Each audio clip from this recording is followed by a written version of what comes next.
Ah, there we go.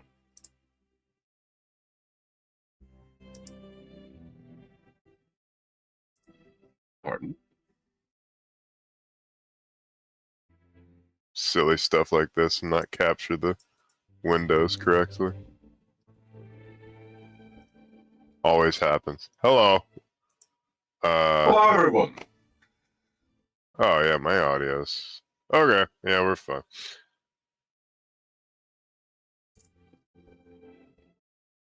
Just doing some technical stuff.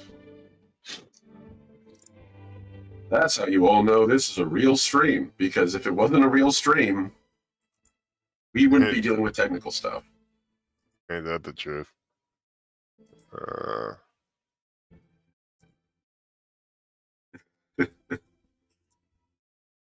So I was trying to figure out while you were doubled last week, and it's because I accidentally had it set on monitor and listen. Very cool. Ah, yep, that's what I thought. That's what I thought. Either way, we figured it out. Mm-hmm. There we go. There we go. Yeah, I think we're chilling now. Mm-hmm. I'm seeing both our camera feeds and our audio feed, just in time for them to watch me get a bite of toast. No, be all right. God forbid that we eat on stream. At least, no mouth noises here, though. Don't worry, I've got that covered. All right. Heck yeah. We ain't that kind of channel. If I ever get to mukbanging, somebody take me out back and put me down like old Yeller. That means I've just lost all creative spark in me. All right. Hello. Welcome to Writer's Block. Sorry, I'm Sniffly. Well, my name's Red, not Sniffly, but you get the idea. This is a show about collaborative world building. Each of us, each week, bring 3 words and build worlds based on that. And we've currently started on the setting of Hereafter, as established in the prior session. Such a banger name, my dude. Such a banger name. Thank you. I'm very proud of that one. Please excuse my sniffling as I struggle with breathing. Ooh. All right, I think we can. Yeah, we literally just go back and forth until we get each of our 3 words down on the document, and then we go from there and start building stuff. So yeah, we should probably use this as an opportunity to do our intros as well. You know, like fair do point. The first word, introduce ourselves. Yeah, please. All right. I guess I'll open my document, and here we go. Hello, everybody. I'm the last Omnitech, your favorite robot American. I hang out with Nick here, and Red and I are the 2 halves of Writer's Block. You can catch me doing webcomics and role-playing games and plenty of other things on my socials, but that's not why we're here. My first word is a word I am very partial to. Just slap that in there. Ooh. Corrosion. Corrosion, interesting. Mm-hmm. So we talked a little bit about the idea of this setting having so that the 2 sides, the one highly luminant and the other side kind of more natural, earthy, creeping growth. And my mind went where do they meet? And my mind immediately went to corrosion, rust, like copper patina, that kind of thing. Yeah. So interesting. Okay. I like the thought process there. I've been trying a new technique and just trying to find words that are completely agnostic to any of my prior thinking. Let me see here. I like corrosion because I was literally just dealing with so if you have ever worked at Walmart or Sam's Club or any of those, you'd know that they have you take tests just to make sure you're up to snuff as an employee. and we were talking about corrosive waste, like car batteries. So I don't really want there to be car batteries in this setting, but that's just what that made me think of. For reference, yeah, no, I kind of agree with that. Let's leave the Toyota Corollas, in the real world. When a Toyota Corolla dies, it goes to Hereafter. That's the problem, Red. Toyota Corollas never die. They just swap parts between each other. Oh yeah, the Corolla of Theseus is the classic story, as referenced in sessions prior. So my first word is one that is I'm aware of how it sounds, but it is not in the sense of Catholicism. I chose the word catechism. Okay. So, catechism is a series of fixed questions, answers, or precepts used for instruction in other situations. Okay, I like that. In the Christian sense, it's the summary of principles of Christian religion in the form of questions and answers. But the meaning of a catechism is just genuinely just oral instruction. Yeah, and that's I think that's fair. I think that's a good use of it. For the record, I was raised Catholic, and I gotta tell you, they don't own any of those words. That's just yeah. I love the word. Like, I think catechism is an excellent word, both because one, it has a very deep, sort of older, more at least medieval era energy to it, combined with its very practical meaning. I like that. That's a good choice of a word. Thank you. Definitely. Let's see. I'm just gonna slap that on there. So let's see. Next word. Here we go. I just wanted to hit that up. And there we go. Just tagging everybody on my server, make sure everyone knows we're here. All right. So my next word. Hold on. Ramshackle. So, ramshackle, as a word in this particular instance, would refer to anything that's kind of improvised or slapped together. In just basically if anyone out there is familiar with Warhammer orcs, or like their entire aesthetic is ramshackle. Any post-apocalyptic stuff like Mad Max, that's all ramshackle. Literally improvising a function out of parts that are otherwise not optimal is more or less the version of it. And I'm debating about how the setting sort of functions. And in my mind, it's almost like the systems that have emerged are themselves ramshackle. That there was an existing order maybe at some point, and things have just been stapled on top of it over and over again by various sides of this conflict. And so, for me, I'm thinking of ramshackle almost in a social sense more than anything. So that would be me.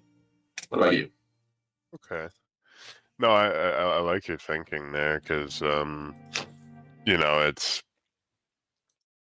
ramshackle seems to be the exact opposite of what we've had so far, because we've talked about, there's a certain order of things, and there's even like godlike edifices being erected in this place, so there's a sense of order. But ramshackle, things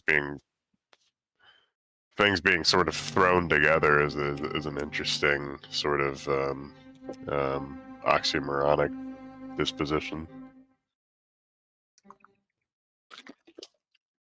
But let's see. What is my next word? Sorry, I am sniffling a lot. I am trying not to sniffle on the mic. Let's see.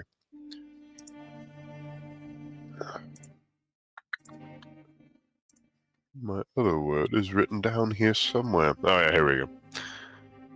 Alright, my second word is celerity.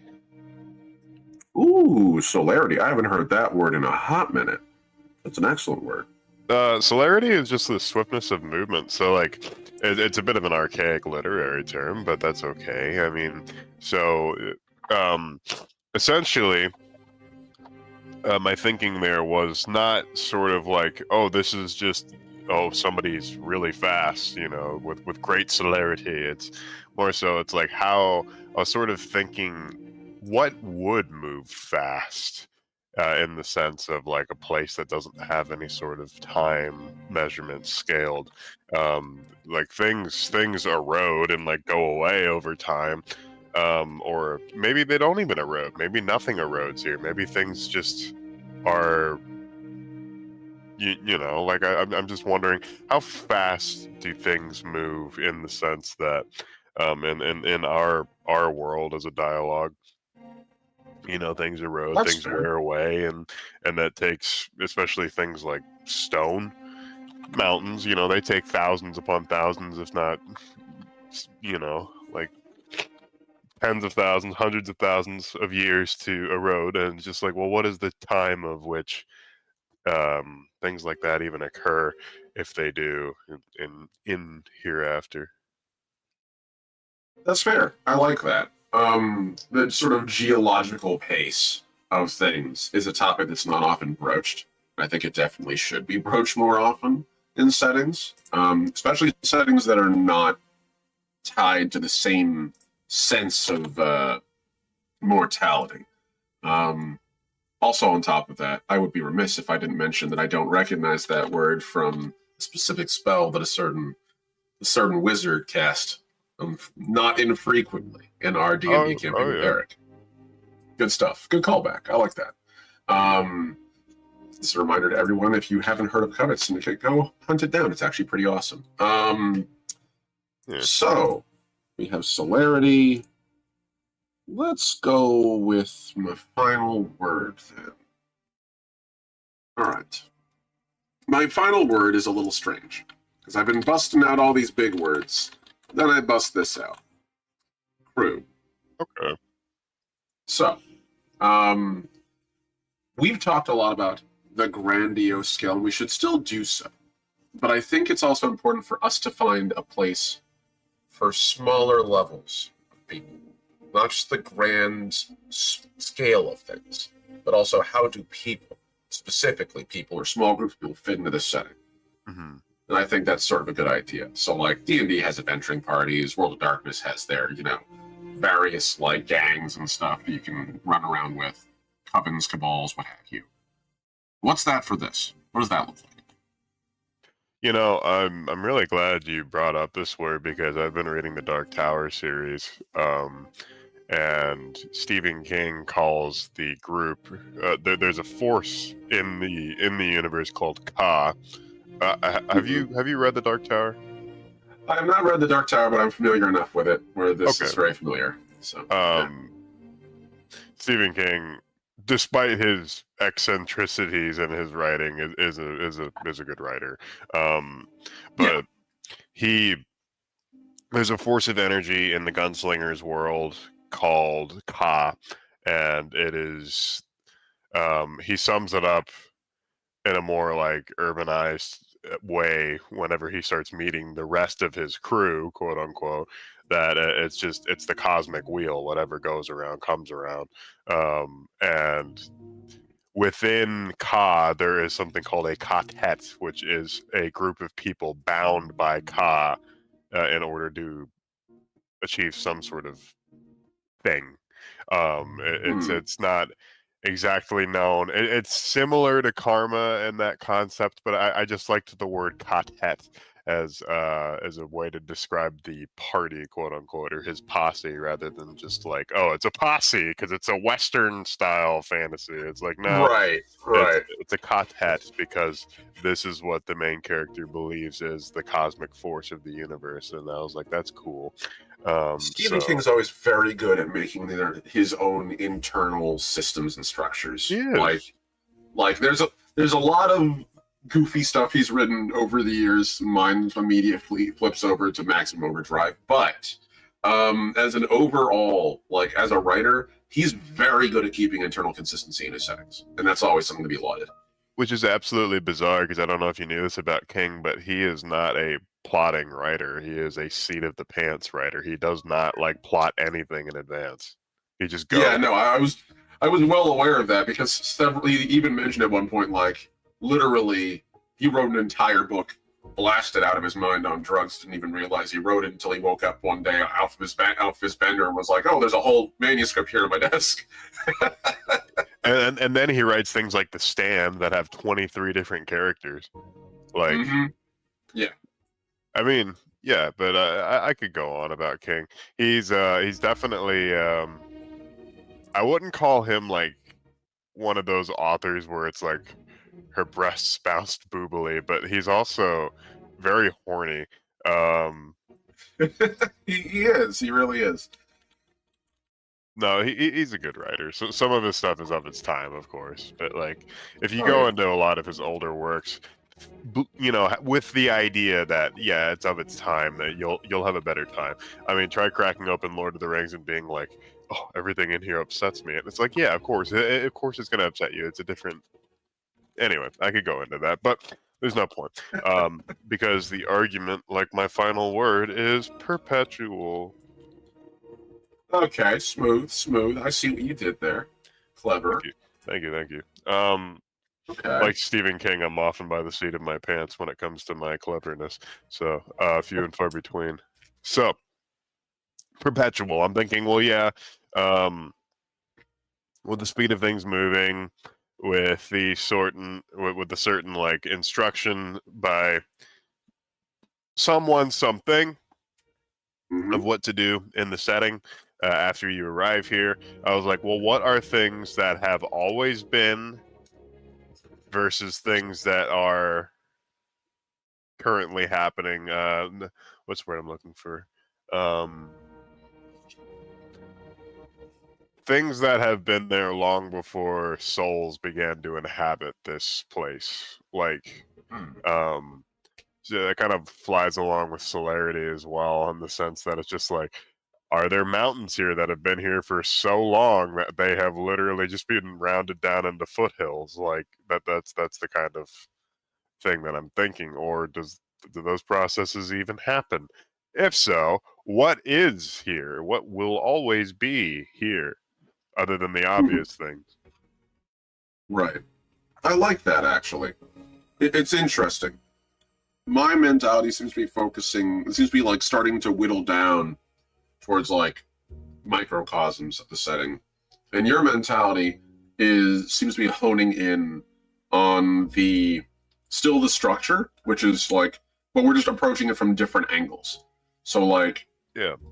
celerity and perpetual, you're thinking about the passage of time, the way things move, the glacial pace. Whereas on my end, I'm like, and meanwhile, my attention is going like, and we'll understand that from the smaller scale. So like, we're basically approaching this from two different angles, which that tracks a writer's block. Yeah. Yeah, that's our roles coming into play. You're the good when it comes to knocking down the minutia and stuff like that. I leave that to you until we start getting into the actual nitty and gritty, and I can't be doing any more broad strokes. This is also how I am as an artist. I work as broad as I possibly can for as long as I possibly can, and then I start getting into doing the details. I think there is beauty in the I do believe like art can be viewed in multiple different ways. And the way that I like my art to be viewed is in the sense of you can fill in some of the blanks. And I respect Jake here a lot because his art is filling in every possible pothole. And I respect the absolute fuck out of that.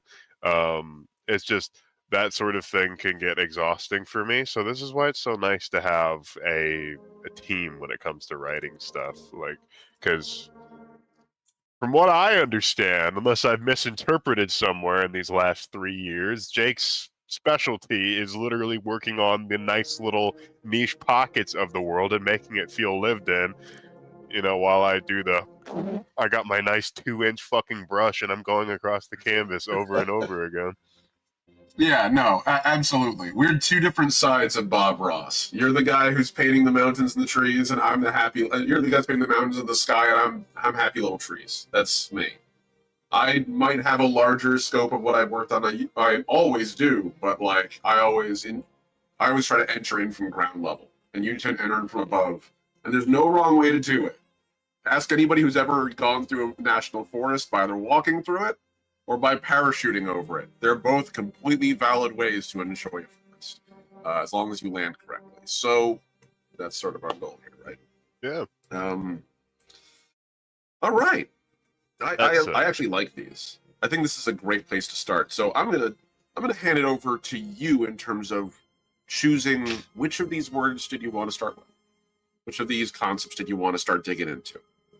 Okay. Because you know me. I go into minutia immediately, and I like to work from the top today, a little more than just at the bottom. Sure.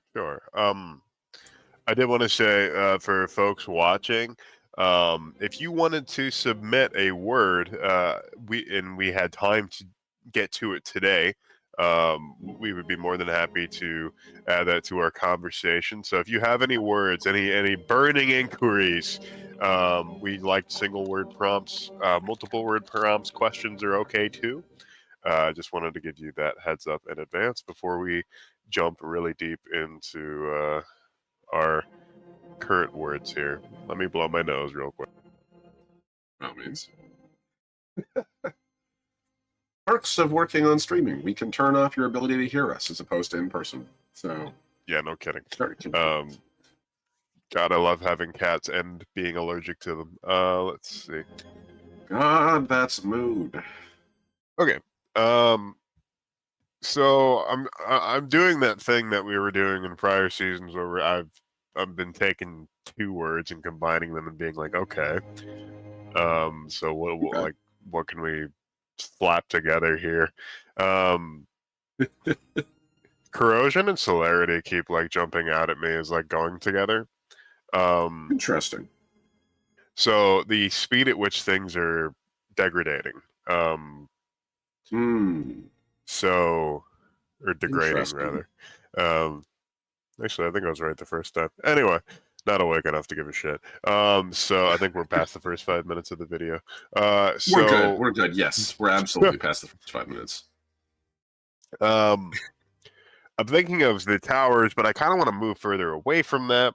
I want there to be, so even though Hereafter is, after it's an afterlife. At least that's what we know as the writers. That's the meta information. But right. What if we were to say that these towers are not the first grand scale edifices erected in this place? I think it would be interesting, and it would also add on to the effect of like just mysteriousness and agelessness, that there are ruins of prior attempts at something similar to these towers. And that's not to say these towers are already, from the perspective, just to help give us a scale, millennia upon millennia old, and they've taken millennia to construct. So having other things built throughout the setting or corroded to nothing, and on top of corroded, maybe even eroded to nothing. The idea of that is very interesting to me, because it's like, are there souls that have been here for as long as these prior things have existed? And what do they know about them? And have they developed new memories based upon them? Interesting. New and powerful memories. Right. I do kind of like the idea of that. And I think it's, while it isn't directly related to the towers, I think it comes into like the social structure the towers present, right? You have these ever-growing perfect towers moving upwards onto infinity, and below this creeping corrosion that's creeping up them. And that's, to me, literally because that's by design. The only thing that these higher entities that that the incandescent, like artificial, like the complex order faction has, the abstract faction has, is what they've constructed. They literally don't. They might care about these ancient primal memories, these distant truths, but really they're more interested in building a structure that's completely impermeable. Like, it's impermeable. It's a self-contained, it's a walled garden, basically, is what they're making for themselves. And in fact, the existence of that ancient truth undermines it, right? Like the idea that there's something before that. And I really do like that idea of like there are things older than that. We talked a lot about like the abstract faction last time, where like this group of like the more and more you go up the tower, the more and more arcane and abstract and strange the creatures there are. And I feel like this is the opposite side of that. This is like the deep primal creatures that are so far removed from that structure that where the others are all about constructing an artificial existence, these entities literally don't know how to exist outside of that primal state. That they are nothing but memory. And that it probably has been whittled away and corroded by time. Where the ones up top whittle away and corrode their memories by choice, they literally chop things off and suture their memories and themselves into whatever shape they want. Right. The ones at the bottom, it's just simply, hey, after a couple thousand years, you're gonna forget stuff. It's gonna change. Your memories are gonna move, and that's normal. So they probably jealously guard like these really like deep ancient memories as things to be cherished, but they're probably so vague in certain instances that like they have the underpinning truth, but kind of like a folktale. There's not really like everything beyond that underpinning truth you might not be able to access. Kind of like the tall tales of like the West, or the tall tales of like the like I think of like John Henry and like Paul Bunyan and stuff. There might have been, and probably was, a historical figure underlying those people. At least several, possibly. Oh, absolutely. But where the myth and where the truth intersect, what's that old story? What's that old phrase? It's oh, that's what it was. It was actually from Stargate Deep Space Nine, where one character, Garrick, is talking to another one. And the one guy says, "Are you ever going to tell me about the truth about anything?" And he goes, "Doctor, everything I tell you is the truth." And the doctor goes, "Even the lies?" And he goes, "Especially the lies." And I think that's kind of where we're at with this, where like there's a deep undercurrent truth, but everything around it is artifice and rotten memory. And that's fine. They're like, that's okay. That's fertilizer for it. It's what keeps it alive. Interesting. Yeah, no, I like your perspective on that. Yeah, because I am thinking it's like, well, it is, since you brought up the this abstract new order, as it were. Is this new order? Are they trying new things? Like, are they doing new things based upon the failures of the prior attempts? Like, and if so, like, does anybody even remember the prior attempts? Does anybody care? And that sort of brings me around to my other word is perpetual, or one of my other words is perpetual. I guess I can also tie catechism here, and the idea that like, do people tell, or not people, I should just say souls, do souls tell other souls of what once was? Like, do they get instruction on what once was? If they do, what would it look like for souls that choose to remain in their most primal states versus ones that choose to ascend the towers and become something entirely different? What does their what does their learning look like? Because somebody is teaching them things, because obviously none of this is innate to where they were prior. Again, sorry for the sniffling. This is wearing me out as much as wearing probably other people out. How dare you be human for this experience? Yeah, no, that's very fair. It's an interesting thing because I feel like both this ancient primal truth and this abstract faction, I think neither of them really have the truth. One faction accepts that time whittles that away, that like truth is fluid and moving, and that like you might have an underpinning history that existed and a record of that is important, but you always have to take it with a grain of salt. Again, my mind goes to like, what are lies, but what are myths but fertilizer for the truth, right? It's what keeps things relevant long after they're not relevant. But at the same time, on the other end, you have the abstract faction. I think at the very tippy top, like at the very tippy top of that faction, I think genuinely the folks leading it have completely edited themselves to the point where they don't even think anything came before them. I think it's the middle zone where we see the closest thing to the truth, the newly formed folks, the folks that are still grappling with which direction to go, if they're going to go in a direction at all, or if they're going to try to stay between these two opposing forces, where something like that history is kept. So like on the primal faction, the ones that are like, yeah, we can tortoise up as much as we want and just wait for the world to rot, or we can actually do something, try to change it. And, the ancient primal ones are like, don't worry, kids, it'll come around full circle. It's how karma works. And they're like, that's not enough. And then on the other end, you have the mid-level abstraction folks that are like, yeah, the guys who are leading us are like the pinnacle of where we want to be, but we got to do the groundwork of making the practical like platform that they can stand on, right? Like all businesses, right? Middle management and lower level management. Middle management is handled by lower management. Their problems trickle down from on high, and their problems trickle down to below, and everyone below basically catches all the crap that falls down. And I feel like it's the same thing with the Order faction.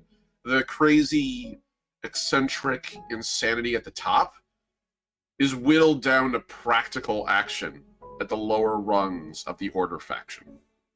And that's probably the only way they're able to convince folks to join, is because they have people that are close enough to them to be like, oh yes, a joke, be not afraid, right?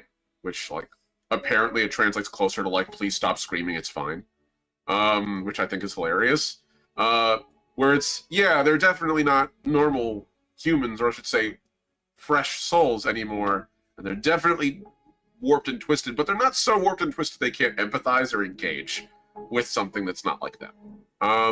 And so I think that's kind of where we're coming at, and that's probably why there's that battle over the middle, right? As opposed to just sides both turtling up on one end, the guys at the very top just sprinting away, building their towers, the guys at the bottom just casually sitting there waiting for the rot to creep up and for them to follow.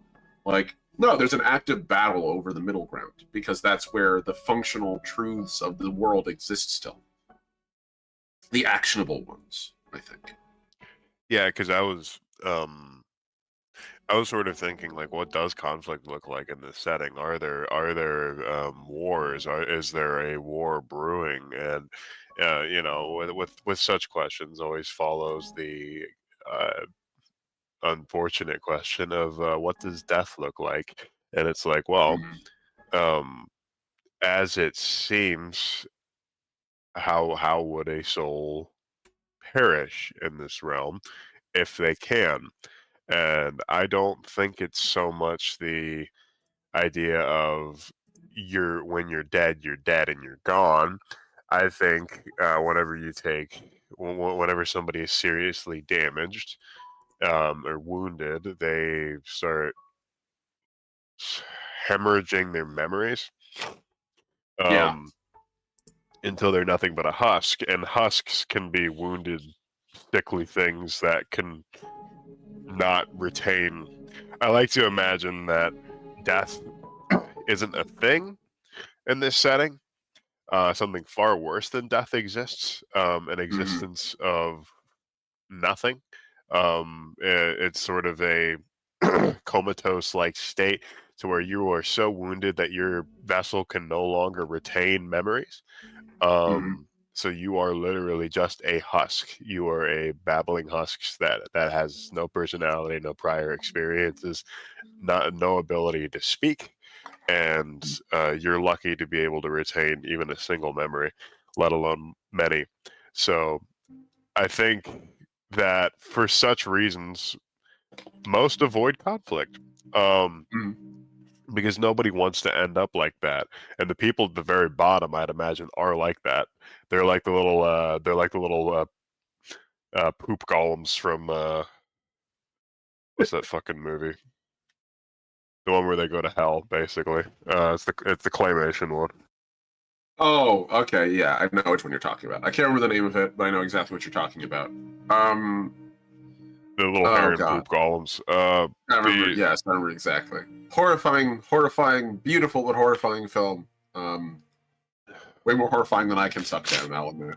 Yeah, a lot of people couldn't get through it, and I was just kind of utterly. I was that movie to me is the equivalent of watching a car crash. Like you can't really like take your eyes off of it.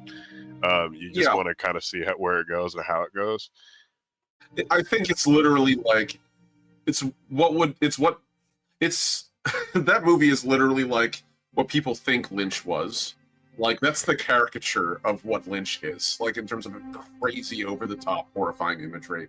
Like this is if a cartoonist drew a cartoon of Lynch and then drew another cartoon of the cartoon, and that's where you're getting to. Like in terms of wow, that's you need a lot more drugs than you can get on the open market to really like try to fully grasp it. It's called Mad But God. For Mad anybody that God was thing. wanting to watch something kind of weird, messed up. Mad God I is kind of also heavily based upon Dante's Inferno.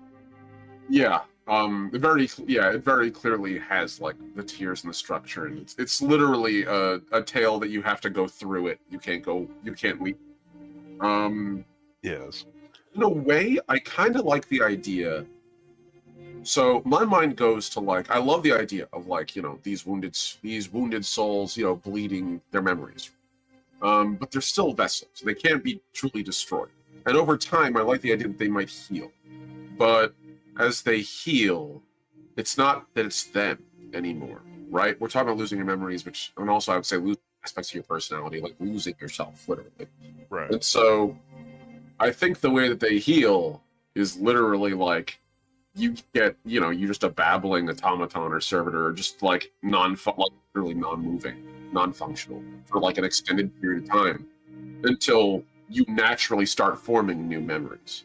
So it's literally like a hard reset, which is probably the biggest reason why people don't go to war. Because sure, you physically, in this whatever passes for physical in this metaphysical world, your body will endure, but every meaningful part of you might be scrubbed, almost like the tarnished from Elden Ring, where it's like, who are you? I don't know.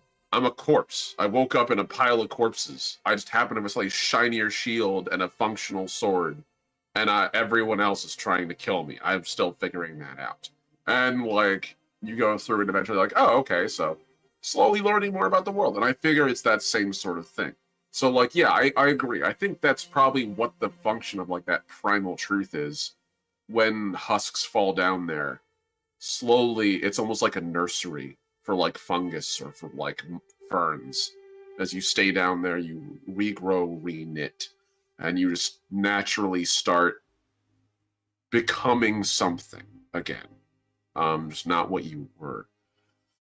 I really love the idea of like combat being built around not trying to destroy something in the physical sense, but in the practical sense. Like damaging it enough where you're not going to need to worry about that instance of that person again. Yeah. Um, which also made me think.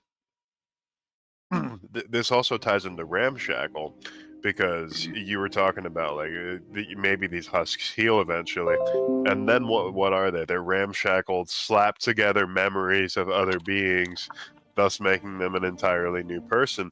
Which begs the question, as a writer and a published author, the idea of an unreliable narrator who believes that they are a freshborn soul who has in reality been here for the equivalent of several thousand millennia, that is continuously reborn into different people over the course of an incredibly long period of time. Pressure, time and pressure have made them into shit. Time and pressure have made them into diamonds. Sometimes I like to imagine that a lot of the ebb and flow of time, this person, this husk, this vessel in particular, has been host to godlike arbiters, has been host to absolutely primal druidic spirits that wish to keep their memories as pure as possible under the pretense that they are a pure soul, that they have never given up any of their memories. And I think that makes for a very interesting sort of. Give me a second. You're good. Allergies. I think that makes for an interesting sort of bit of information, because like if this is going to be a setting people play in, is like how like do you really know how old your husk is? Our husks are clearly reused from what we've seen. The vessel is merely a vessel. It's like a plate, and each new soul is a dish to be consumed. Or are they really meant to be consumed? Are they meant to be preserved? I believe the primals, they believe in the idea of absolute preservation at any cost of the self, while the architects of the towers, with their strange throne-like biblically accurate nonsense, they believe in removing parts of the soul that would otherwise hinder the greatness and the potential. Therefore, you sort of have this cycle of push and pull.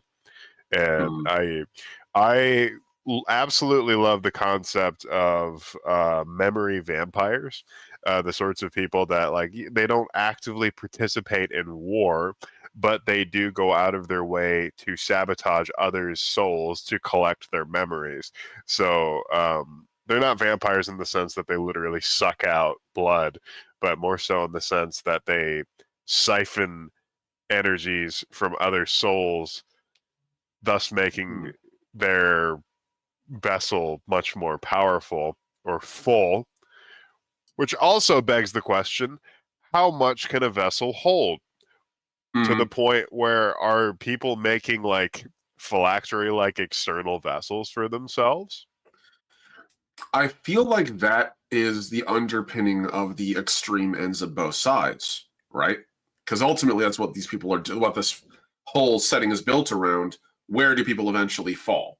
Like, do they fall because, do they, in the one sense, like the fall, like becoming a husk, right? Do you fall because you've been drained of all your memories in the abstract faction because, for them, you're a commodity? Or do you fall because you're fighting for something else and you just get your ass beat and then you naturally fall towards that primal creep as it slowly inches up the tower and eventually, you static are going to end up in it. And so like, that's the one side of the fall, but the other side of the fall is where do you leave your humanity behind, right? On the order side, we know how you leave your humanity behind. You basically become a Cenobite. You carve off every meaningful part of yourself for effect, and then you build something new. And that's a very phyresis kind of like sort of evolution. And on the other end, I think it's almost a surrendering of yourself, right? It's very Zen-esque. So on the one hand, you have this really aggressive self-determination control thing in the abstract faction. But on the other side, it's very, well, what happens, happens, right? Like you just have to, your only way to survive, to endure, is to become a part of that process, to just accept it. And so in the way I remember there was one part you mentioned last session where we were talking about how some of the most abstract members of the faction, the most powerful ones, can just become environments. They're like worlds or areas unto their own. I feel like that's the ultimate primal state for a lot of them. They're just like, I cease being me. I become a law, a part of this place. I just fall into that growth, into that age. And so that's like how they get around that limit of vesseling, where like on the one hand, one side is like bootstraps their vessel to be way more powerful than they never ever naturally could have been. On the other side, they're kind of like, yeah, throw me into the throw me into the composter, right? I'll become part of the mycelium. Like I will be greater in death than you'll. What's that meme? It's if you kill me, I'll be deader than you can ever imagine. Like it's that same sort of thing where it's like, yeah, sure, whatever. I fall, but I fall of my own choice, and I become the thing we land on. And so that aggregate growth, almost like a grave mine from Halo. Okay, I like that idea.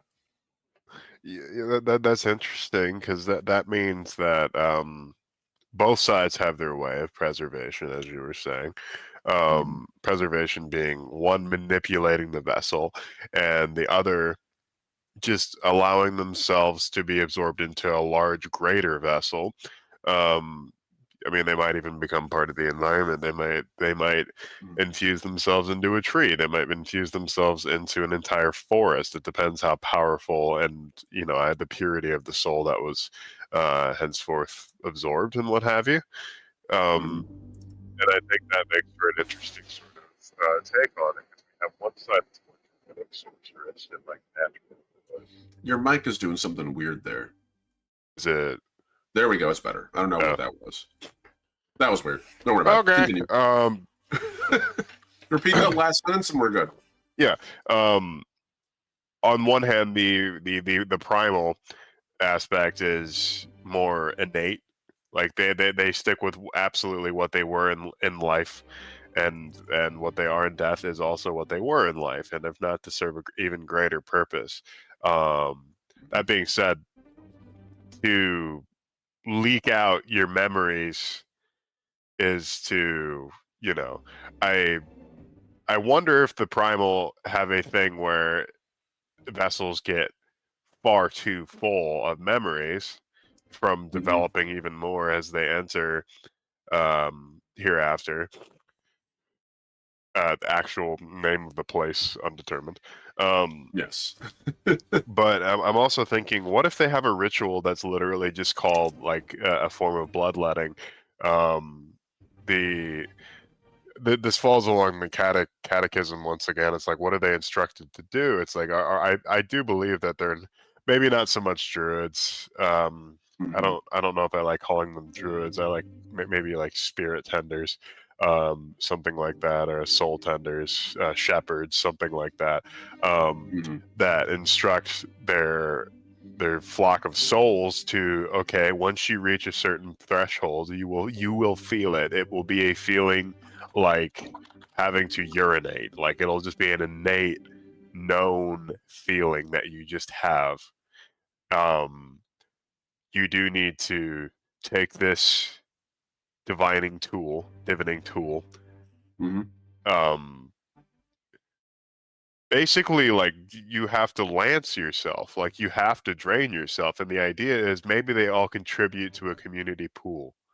So if there is somebody that is wounded and needs replenishment, the idea of taking memories from this pool to heal one's vessel is very primal to me.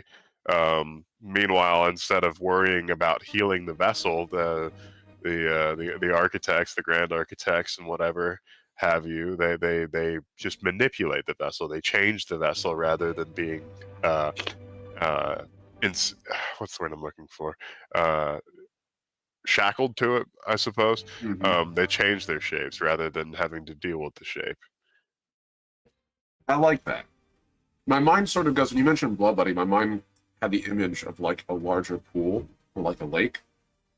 What if that's what the creeping, like that corrosion, that like growth, the green that's creeping up the tower? Maybe that's what it is. Maybe it's just memories without bodies. And that, like that could be a form memories. of it. You know, I, Mhm. I like to think that it can take different forms. Mhm. Like it's not just a giant glowing pool. Like it could cause growth of something. I mean, there's entire forests of lost memories. Yeah, agreed. And I do like the idea of being able to like that's how they sort of do it, like sort of whereas the top mandates the way you're supposed to exist, the bottom sort of goes, this is the way you're going to eventually exist. You can either Right. accept it or not. And like, we're not going to force you to it. Our resources are your resources. Um, um, I really do like the idea of like that lancing, kind of like like maybe that's also for them kind of like their death state, right? Like they're achieving their end goal where they're like, so you either choose sort of lance yourself to bloodlet to drain yourself of what's greater than you for the community, or you can choose to become a permanent part of that structure, and just accept that you will grow into it. Like you'll become inseparable from it. There's a point where you just can't be removed. Yeah. Um, I also and believe so you that become infrastructure almost, like living infrastructure. I do believe like the more primal side of things is not so much like you have to like just Mhm. kill yourself and dump your entire memory into this pool so that Well, it yeah. can be shared, because that's kind of antithetical to the idea of, I mean, obviously there's going to be different beliefs among different souls of like, okay, we don't care Mhm. about cross mingling memories, because that's a way of showing that we've established with the crew word, it's like we've established like a bond, like we've made a bond by sharing each other's memories, and now our memories live within each other, and like we trust each other enough to safeguard one another's memories within each other's Mhm. vessels. And I also had the idea that um, like they will literally like their pool, and I know you're familiar with Warcraft, at least in Mhm. like the old school RTS sense.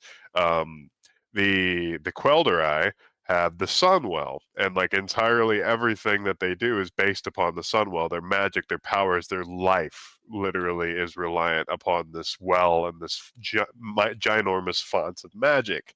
I also like to think that the primal are often reliant on this. It's sort of like an allegory for the hearth. These Mhm. giant fonts, and from these fonts, and they can look different. They're not just giant pools. They could be a fucking tree that you literally just like Mhm. that it looks like it's weeping glowing sap, but in reality it's just sort of going through its seasonal uh, memory purge type thing where you can get Mhm. creative with it. um, Yeah. but the idea is like it from these memories spawns some sort of thing that when pooled together becomes an incredibly powerful resource. And Mhm. in the same way that this the order, they they sort of pool memories in a different way, but they trade and what have you with them. That they have uh, a more, I don't want to say capitalistic structure, but the idea of like bartering versus, Transactional probably is like the yeah, word. versus a more communal thing where like everybody gives and Mhm. everybody gets. Um, and that doesn't mean I'm more biased towards the primal, because the primal have their own issues as well, in the sense that it's just like, okay, you all have equal meaning, therefore there's the trouble of nobody having any meaning. So what is the point of being in this place? So giving them problems to deal with is one thing that I'm thinking of. And the order has built-in problems. We Yeah. talked about the clandestine architects and higher ups in the tower that are actively just exploiting people, um, versus the primal simplicity of, we all contribute here. We all contribute to one thing here, and what is your purpose now that you're here and contributing to the pool? Are you here to just survive and live and like not live in the literal sense, but like are you here to just enjoy the afterlife? Are you here to just relax forever? And that's fine. But to make an interesting setting, you do need to have the obvious of call to action and problems and what Mhm. have you. So that begs the question: what are some things that a crew would deal with? So that's the interesting thing, right? I feel like that's so. My mind, when we were first sitting down to this, my mind was still bouncing with certain ideas of like gang warfare, which from like various projects we bandied about in that idea, and it's like a very common trope in a lot of like a lot of TTRPGs, right? Like the Sure. gang, the adventuring party, whatever. Like conflicts are measured not on a scale of thousands of people, but like 6 to 7, like anywhere from 4 to 7 on average, and groups of roughly that big butting heads against one another. And Yeah. so in my mind, maybe that's kind of the like people emerge together in small groups, and in those small groups, like they sort of go through this journey and they're being pulled from both sides by these two greater powers. And like sure, the default state is I'm just going to enjoy my life, right? Like I'm just gonna go find some peace and vibe. But because on the one hand, the abstraction, the abstract order faction is actively going like, hey, this is the way to go, like actively directing people towards the top of the tower. And the primal simplicity faction is going, actually, they're full of shit. Please don't do that. So inherently you have this ground war over both memories and the people that carry them. Um, and I think at this point, both sides have gone beyond what could be considered a reasonable mandate, right? Like, abstraction is very clearly fracking new souls for memories, effectively. Like, they are actively destroying people in order to achieve their goals. And Primal Simplicity is waging I would argue, like, calling it a guerrilla war isn't accurate, because I think if we're talking about dynamics of power, Complex Order is far more fragile than Primal Simplicity is, in terms of, like, just Absolutely. the way it works. They are inherently defying the way nature exists in the setting. Like, they are actively rebuilding things to survive. Whereas all Primal Simplicity has to do is sit on its butt and watch the green creep up the towers, and they're achieving their goal. They just need to make sure the towers don't get so tall, so much more tall than they are, that they can't be reached. And so, as a result, you have the situation where, ideally, you come through your gate, you come through your rebirth, you're like, yeah, I'm just going to sit here and vibe.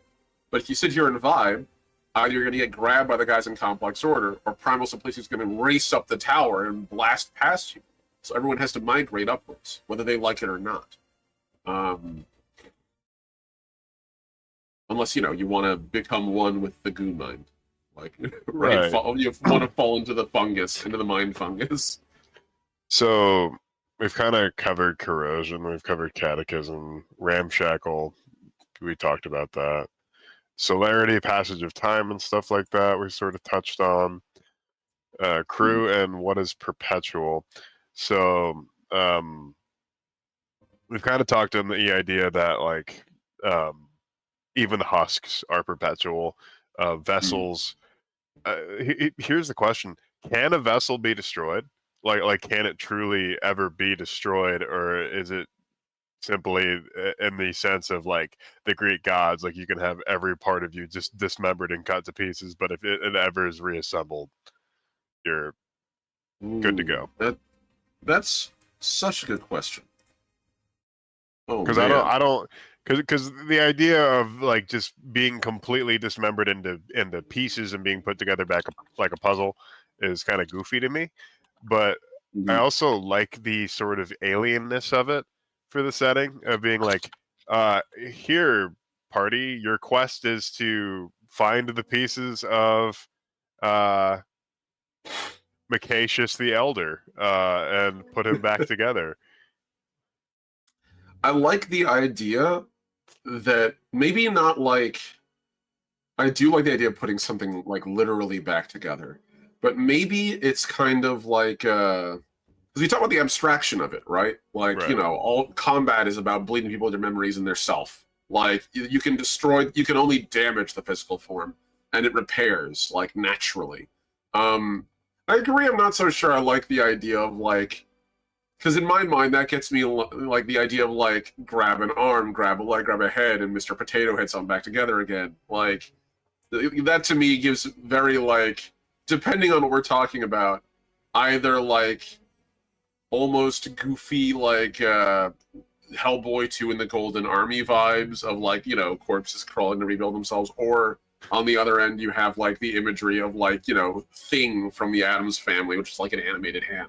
But for me, what if I like the idea of putting someone back together though. So what if the body can never be fully obliterated? Like it will naturally reform. Like you could shave off as much as you want of a corpse. If there's like any part of it infinitesimally left, it'll regrow from nothing. If it needs Okay, to. so along your train of thought there, that Mhm. made me think memories themselves. What if memories can't necessarily be destroyed? They're like energy. They can be turned into other things, but they can't be like directly destroyed. But the vessel can be destroyed in the sense that like it can regrow. So do memories naturally grow a protective membrane around themselves and they form into a vessel? I feel like possibly. I think maybe it's the other way, or maybe it's almost like memories are drawn to these vessels, like over time. So, Like like as a water that vessel, seeks a cup. exactly. And so, like that's where you get folks regenerating from the husk state. Like, sure, I got my ass cosmically beat by God or whatever the hell's at the top of the tower, at the bottom of the tower.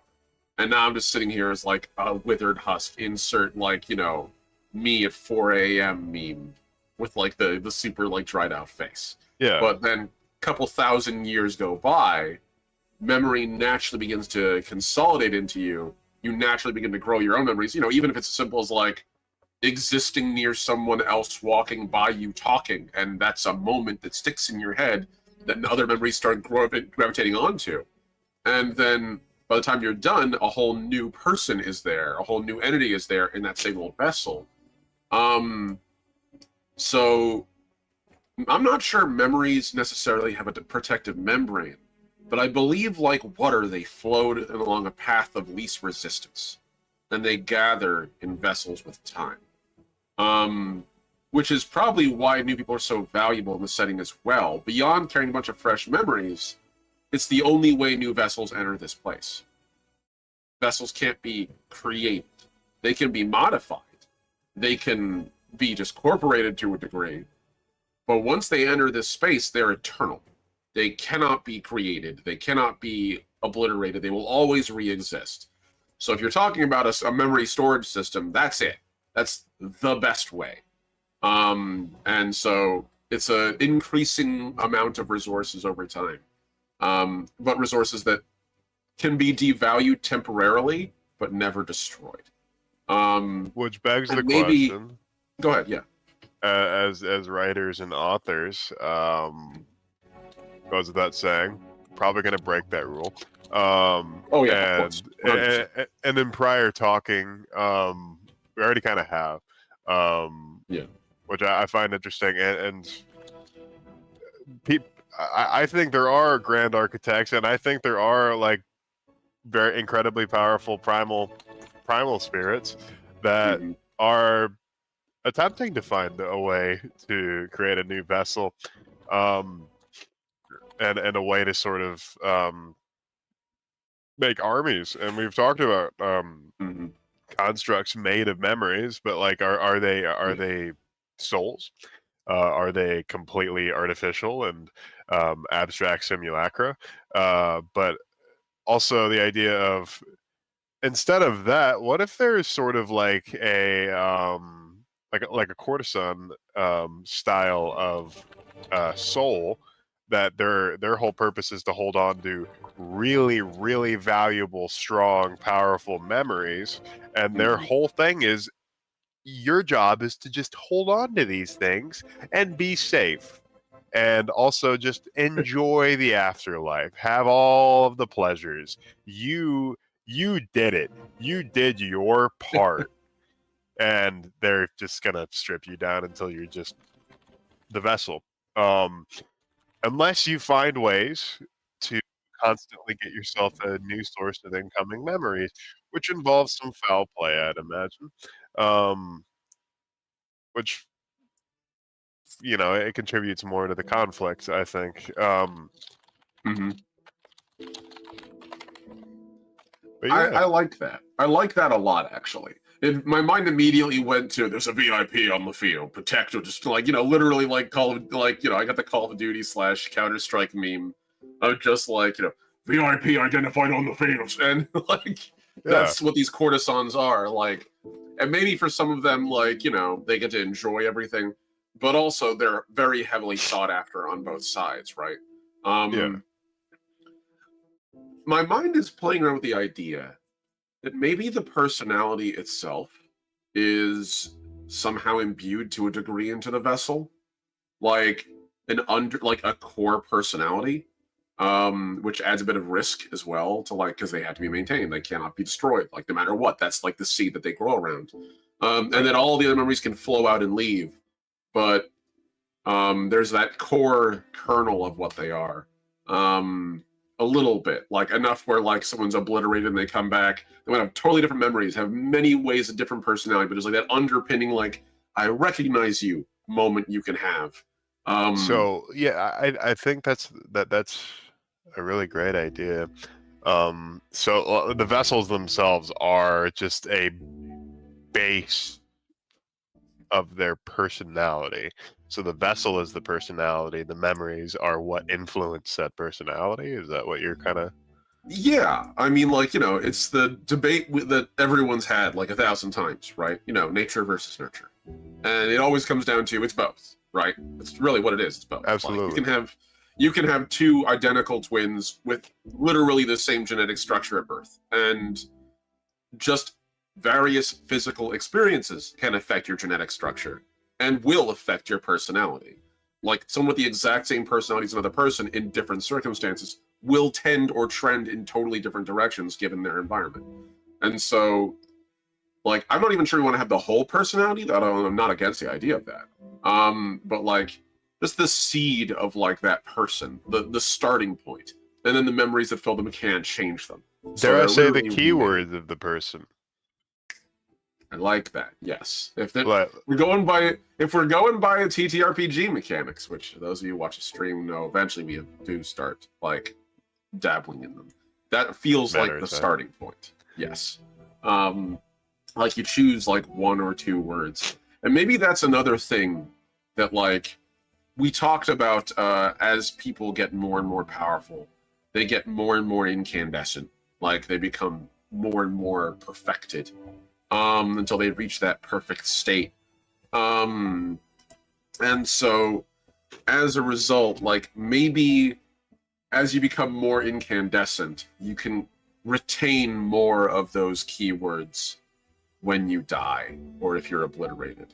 A very powerful abstract or primal entity gets killed and reduced to we shouldn't call it killed. I'm playing around with the word hollowed or hollow. Literally almost scooped out. And so if someone becomes hollow, yeah, there's got to be a good word there. I'm sure there is. The soul equivalent of exsanguination is what I'm trying to figure out.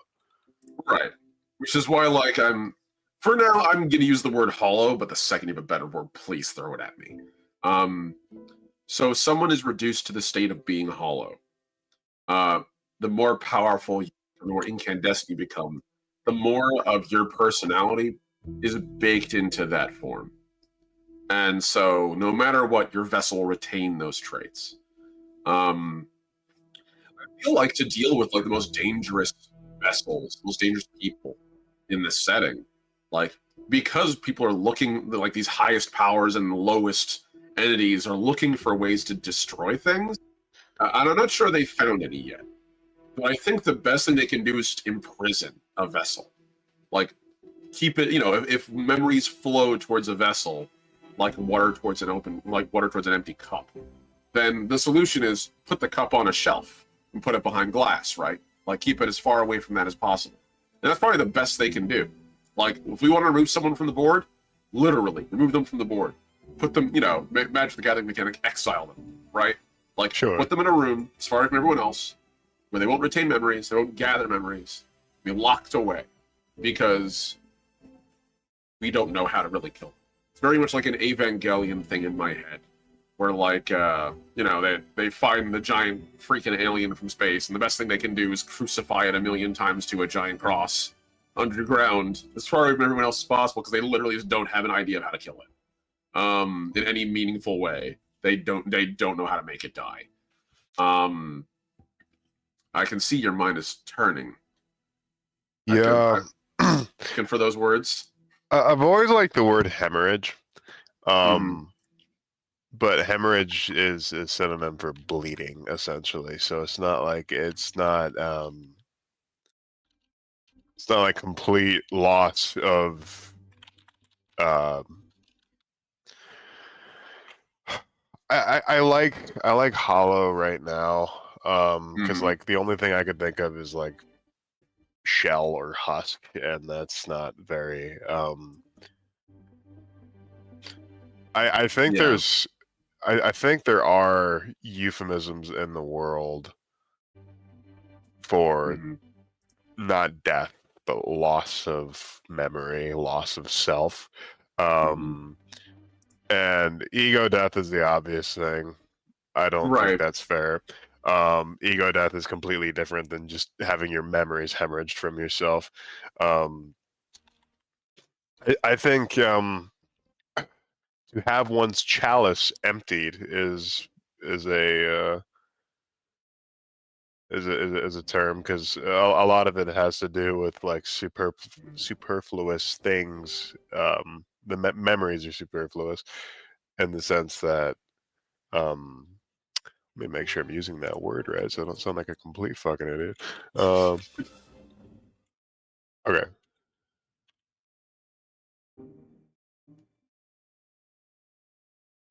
Yeah, so unnecessary more than yeah. So memories, while a lot of memories are, excessive, they make up an entire person. So you can have somebody with a lot of warlike memories, and they'd be an excellent fighter, but they're not very good in conversation, which it also translates to us as people.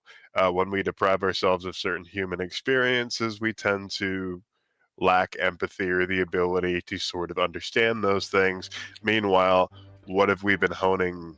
What have we been honing our souls on? What have we been forging our souls upon? Somebody could be training to be an Olympic athlete, while somebody else is training to be a maybe they're getting a degree in philosophy. It's a completely different person developing completely different memories that serve completely different purposes. And you sort of beg the question, when somebody is completely drained of those things, is their chalice emptied? Is it a burden lifted? Are they going to be bestowed with new memories, new pains, new pleasures? So is it a good thing to some people? Sure. Is it a bad thing to some people? Absolutely. You're losing yourself. You're losing what you were in life. But I think there is a sort of genuine feeling of relief when you are when you do have the burden sort of taken away from you. So, especially like bad memories, but bad memories are what make us people too. So what happens when you remove too many bad memories? You just have good ones, and then you have a person that's completely, or a soul that's completely what's the word I'm looking for? I would say deranged. Naive too, like one or the other. And that sort of, I feel like this game weirdly fits well into a Forged in the Dark style thing, because instead of having like stresses and well, maybe even instead of having like health in the traditional sense, you just stress and you gain new stresses. Like when you like max out your stress, you gain a trauma. When you max out your memories, you gain a new thing. And whenever you lose memories, you trauma. And your vessel is, since the vessel cannot be truly destroyed, it can be damaged or wounded. does the Mhm. vessel retain things like Space Marine power armor? Does it pick up things as it goes? Like, does it become its own sort of individual, despite the fact that it's constantly gaining or losing memories? I This think it this has cup is a to. personality, right? Yeah, I think it has to. I think that's the underpinning thing is that the memories are kind of the way to jumpstart the process. But at the end of the day, what makes the memories valuable is that vessels have an inherent trait of their own. Memory is just sort of the thing that animates them. And I think that's why the more incandescent you become, the more you retain, right? Like, because it's not the memories that are being retained at this point. Like, if you're empty, you're empty. Like, that's it. If you've been emptied or hollowed out, you have no memories to yourself. You are not animate. But there's still that burning core, I almost want to say core directive, in a way. That core direction that vessel will trend in. Yeah, Based there's that. on growing personality traits, imprinted almost, or etched on the inside of a chalice or a cup, Okay. right? Liquid Yeah. will always flow into an impression in a cup, no matter how many times you fill it. It's just the way that works, as long as that impression remains. Maybe that's how people So are seeking to destroy people, is to find a way to erode those impressions, reset the chalice. Like, they can't keep these vessels from forming. Maybe they can scour them hard enough where they're completely reset. The threat they might pose, the trends they might lean towards, don't exist anymore. And I think, like, the abstract factions trying to figure out how to do it. I don't know if the primal faction considers that an option at all, because it feels so, I don't think they would. yeah, that it feels so flying in the face of everything that they could possibly stand for. Like, that's the opposite of a natural state.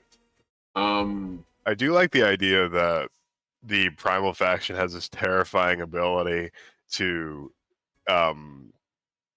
take all of their souls and like sort of combine in the sense that they form like some sort of horrifying juridic Voltron. Like they can animate mountains, entire forests, and stuff like that with the power of like, and I like the sort of idea that they're like, we're gonna permanently, we're gonna wound our husk real quick, but like we're all collectively dripping our memories into this thing we want to animate, and this thing comes to life.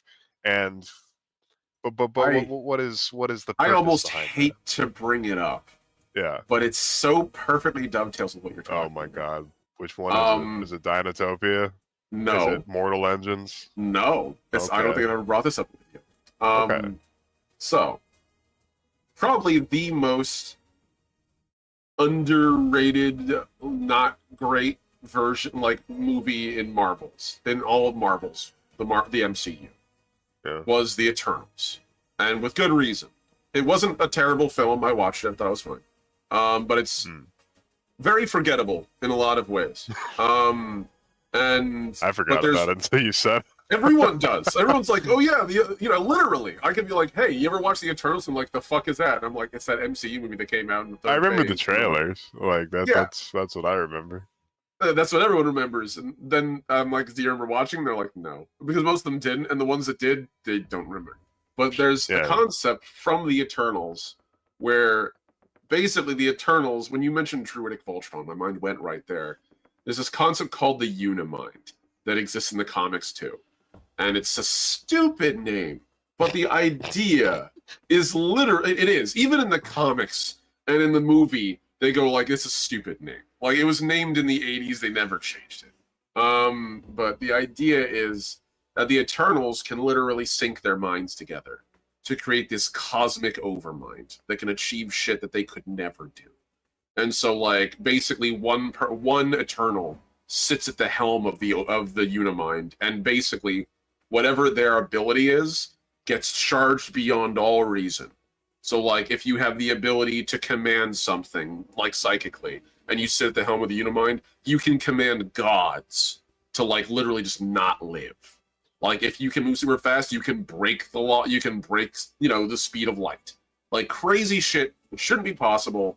You are basically using every other Eternal as a power battery to supercharge you. I And my mind like that. So, right? Like, again, it's weird. The Eternals, again, as a movie, I didn't think it was bad, but it definitely didn't leave a mark, but it had a bunch of really cool ideas in it like this. Um, and so you mentioned Druidic Voltron, and my mind literally goes to, like, somewhere between that and the Grave Mind from Halo, right?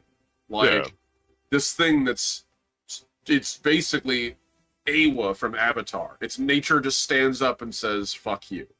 Like, what do you do when the mountains start moving and dropping? Like, when trees start crushing you?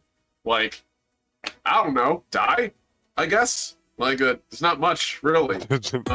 Guess I'll die. And yeah, and it's probably their biggest defense is the fact that they're like, yeah, sure, abstract order can come as far down here as they like.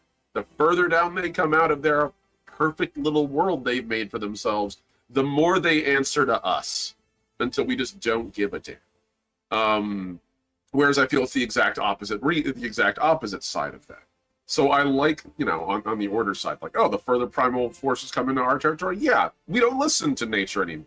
I don't know what gravity's doing up here, but it sure as hell ain't natural. Like, I can do whatever the hell I want up here. I want to make 2 + 2 = bubble? Congratulations, it's bubble now. And then the laws of physics go out the window. And so I feel like that's definitely their biggest defense, that sort of druidic overmind.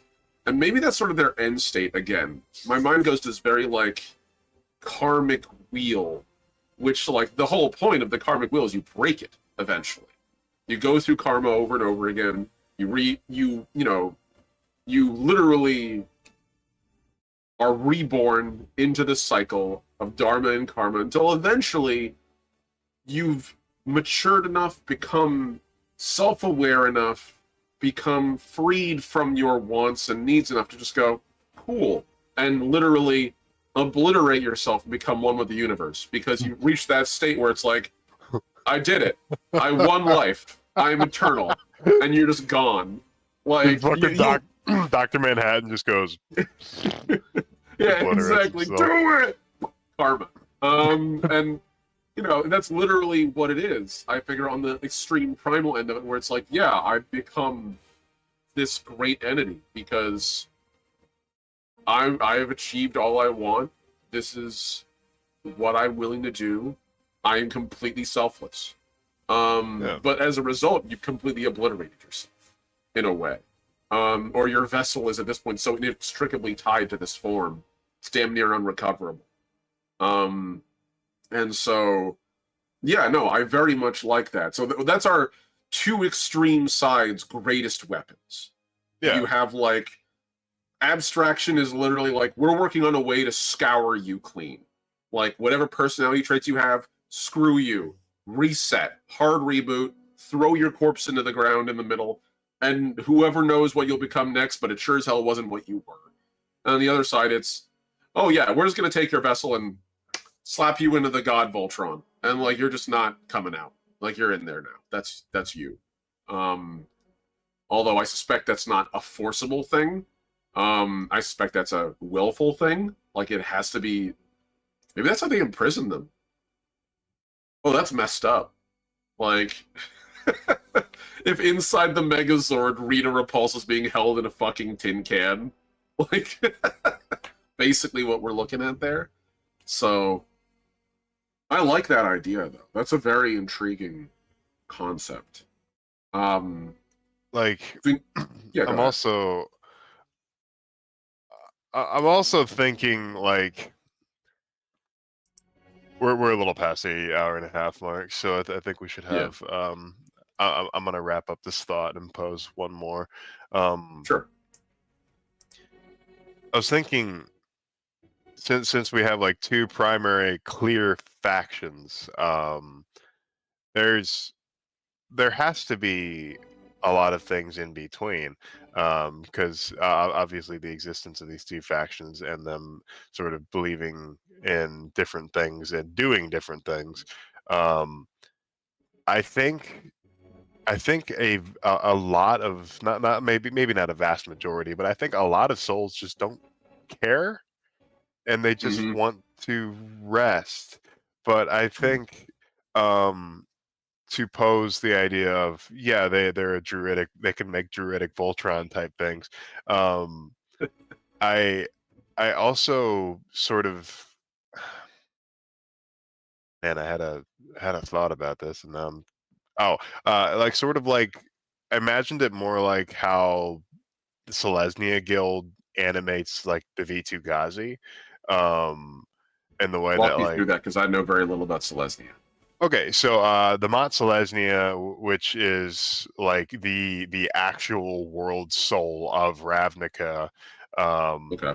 is communicated through Tristani, voice of the Concordant, who they just made a murderer in Murders at Karlov Manor. I really fucking loathe the decisions that they're making. Also, it was only 2 of the 3 sisters.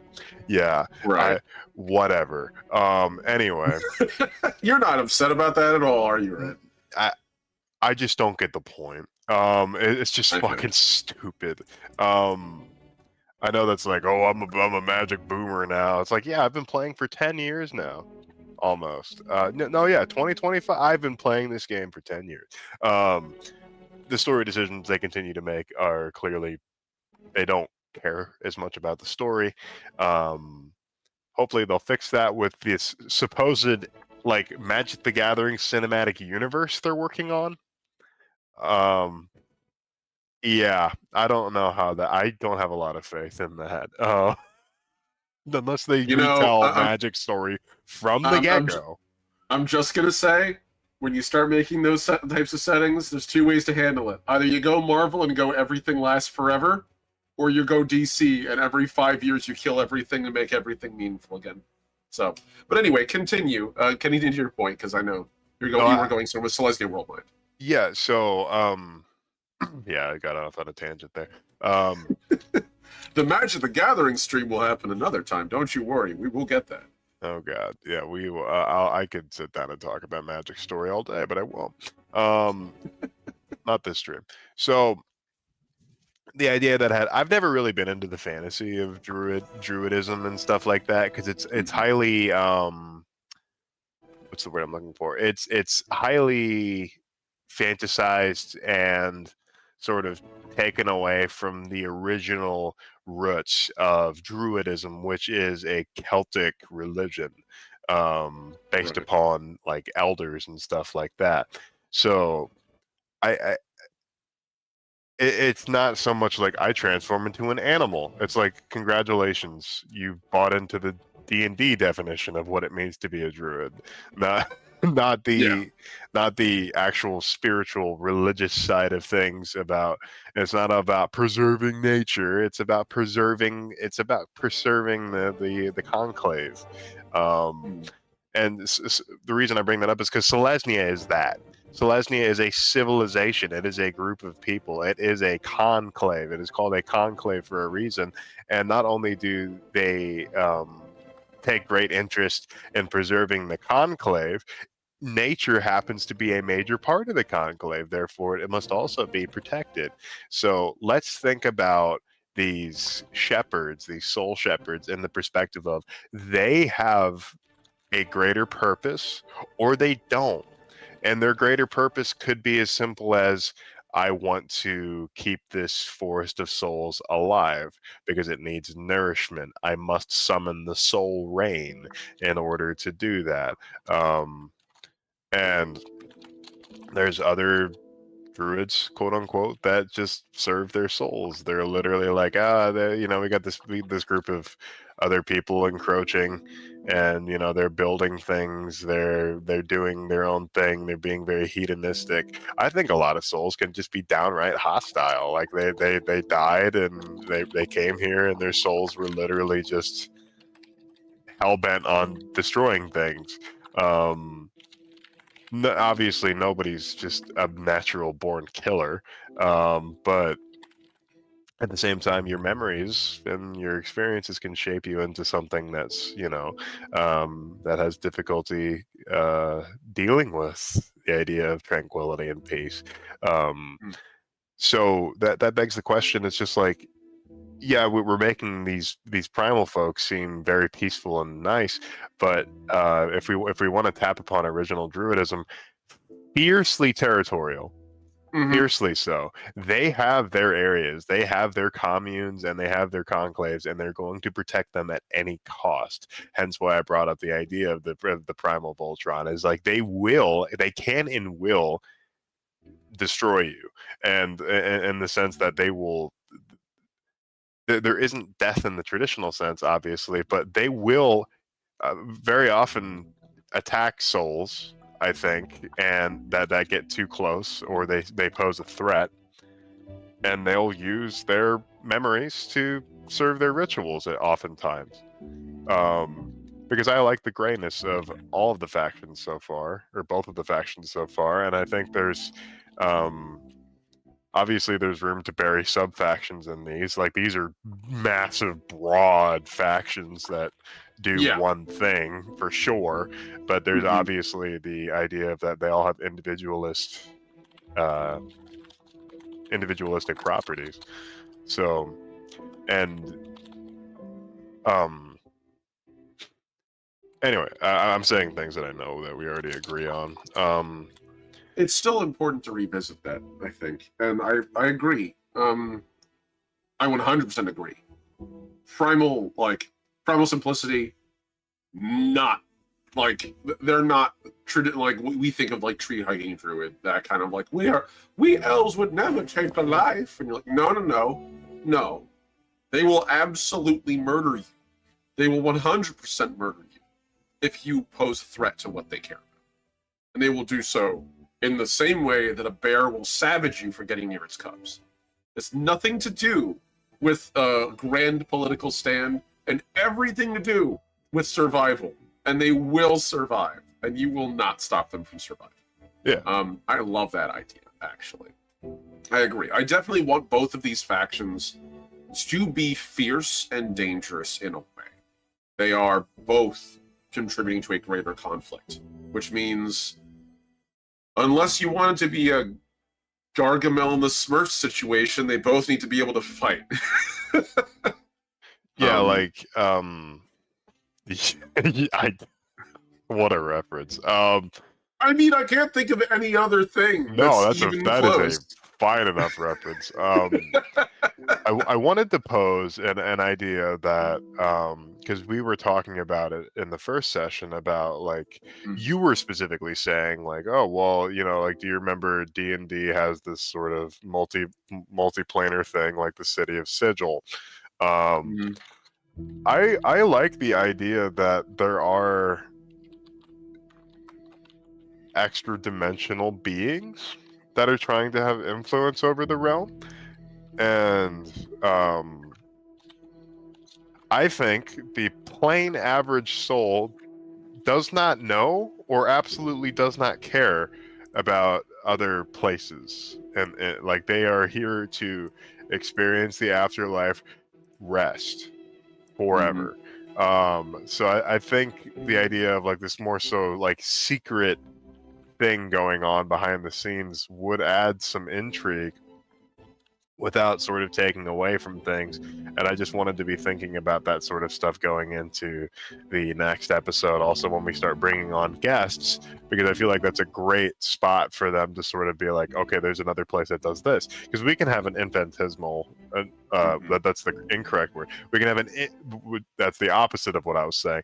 We can have an infinite number of places that can be created to influence this realm, because it's a nice base spread. Like, this is like, I don't want to say it's not default, it's like French vanilla. Like it has a lot of stuff going for it already, and you can add any number of toppings and it's still good just by itself. But yeah, I think that, like I said, I think that's where guests come in, and I think after the next episode, I will start looking into getting guests on. I just wanted to get a nice solid 3 episodes before I started looking into that and seeing where we're at that 3rd episode point. But I think already we have 2 major factions. We have an idea of how everything works. We have the implications that there were prior attempts at civilization, as it were, in Hereafter. the setting of Hereafter. We still need to name the plane, which is not anything super important. I'd like to give it like a very simple one-syllable name. I always like those memorable ones, like or ear or or grabs Babylonian, throws them out a window, and listens for one syllable. Like, you know, yes. basically. Yeah, make them. We'll find an ancient Babylonian and have them speak the language for us. No, it's just I think it's I think that single syllable things kind of feel powerful in the sense that they're just like this is as not so much simple, but this is as what's the fucking word I'm thinking of? It's the ultimate. It is the thing. Like, it doesn't need an incredibly complicated name. It doesn't need to be defined by a very long, meaningful name. Its name means itself. It is not derivative of anything other than itself. Right. Yeah. No, absolutely. I agree. I think I agree. I think on all fronts, really. Like, no doubts. We'll start looking for guests soon. We're at that state now we can start laying down some more like concrete world building. That like there's enough. We have the foundation is starting to really settle in, and we're starting to look at what's the house we're going to build on this. So I like that very much. So. Yeah. Absolutely. Oh yeah, right. man. I think this is a good spot to end the episode, honestly, because we got a lot of interesting stuff written down here, and I'm going to be reaching out to people here shortly. If you would like to be a guest on this show, please get into my DMs, get into Jake's DMs here. Just mention it. You can get a hold of me on Blue Sky, Discord, anywhere you can find me. I'll even use Twitter. I don't actively use Twitter, but I will check my DMs. But if you would like to be a guest on here, if you have something that you would like to contribute to the greater world building of this, it's often time that Omni and I convert these things into larger scale projects. So if you wanted to be a part of that, you will get credited. You will help us build something cool and be a part of a cool talk. I mean, this is pretty much a podcast if you think about it. And hopefully when I get more time on my hands, I will convert all of these episodes into just audio to be listened to at home. But like I said, if you would like to be a part of this, please feel free to let me know. I'd be happy to have some new folks on the show, new perspectives, because like I was telling Omni here, the awesome thing about just being human and being creative is that we can all imagine a chair, but everybody's imagined chair is going to be very different, and your perspective is welcome. So, absolutely. Do you have any parting notes? You can find our socials and our channel stuff in the doobly-doo below. The little, the video description. And also make sure you sub and like this video and share it with your friends, because that's how we grow. We're on YouTube after all now. So what happens after the video ends is just as important as what happens during it. So do your part if you can. Subscribe, follow, share. It supports both of us and helps both of us. So, and other than that, Red, it's been a pleasure writing with you today, buddy. Likewise, man. I did want to say, keep an eye out. I might be changing the schedule in which we start the show, but other than that, I hope you guys have a wonderful day, evening, whatever time it is for you, and we will see you in the near future.